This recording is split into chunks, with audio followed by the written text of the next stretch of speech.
Hierdie komitee sal voortgaan met sy werksaamhede, selfs al is voorsitter Mbulaheni Magube nou die enigste oorblywende lid van die SAIK-raad. As things stand now, unless and until everybody that is on that board indicates that they are stepping down, we are duty-bound to continue with the process, as expensive as it is. It'll be unfortunate, but it's something that we will have to do in the interest of justice.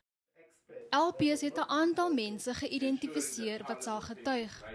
Dit sluit die sogenaamde SAIK-8 in.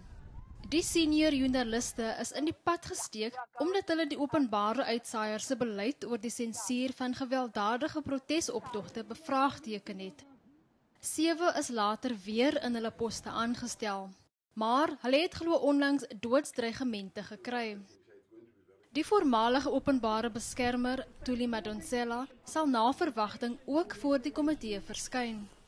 Dit was haar verslag wat bevind het Hlaudi Motsoeneng se aanstelling as die SAIK se bedryfshoof was onregmatig.